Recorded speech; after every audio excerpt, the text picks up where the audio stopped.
ahangaha n'ubundi ni muri Clarisse TV Salon Company Limited, hahandi tubigisha ibintu byose bigendanye na salon, uko ari amasomo 8 harimo kudefriza, gusokoza, gutunganya inzara, makeup n'ibindi bintu byinshi bigendanye n'ubwiza. Rero uyu munsi naje gushimira abakunzi banje, ndabashimira rwose bantu munyereka yuko turi kumwe, ndabashimira abatarakanda subscribe nabo nibagerageza bayikande kugira ngo bajye babona ibiganiro Clarisse abagezaho. Nkuko nabibabwiye ni Clarisse TV Salon Company Limited, Clarisse akaba jewe. Rero mbagezaho amasomo meza kuri twige gusuka cyangwa se kuri Clarisse TV official, iyo niyo channel yanjye yo kuri YouTube.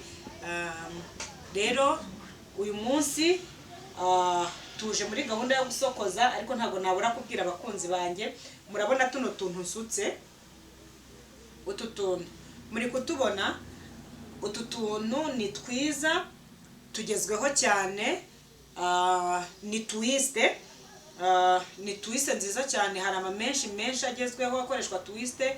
Abantu bungumbu murabona yuko ni muzuba, ni ngombwa yuko rero musuka utuntu tworoshye kugira ngo mujye mubasha kugenda mudashyuhiwe. Rero izi menshi ni twiste, abantu benshi bazizi ku izina rya Nawe.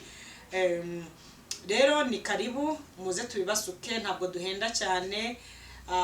Nako nubwo duhenda, ntabwo duhenda, ni make cyane. Muze tuzibasuke kandi dukora neza cyane. Ariko noneho aka kanya ndabinginze reka twinjirane muri Light Salon, aho twigishiriza ibintu bigendanye n'ayo masomo yose. Ubu ngubu turimo turigisha gahunda y'imesa mu mutwe. Rero muri gahunda y'imesa mu mutwe tubonamo ko hari ibikoresho dukenera, harimo byinshi cyane, ariko noneho tugakeneramo na flat. Ahangaha rero tugiye kubereka muri gahunda y'imesa mu mutwe cya gihe dukeneye flat.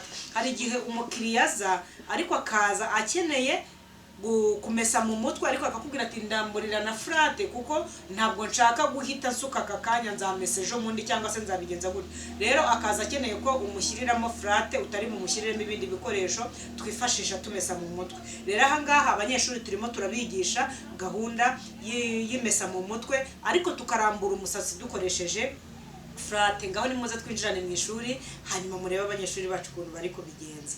Ngaho naho mukanya.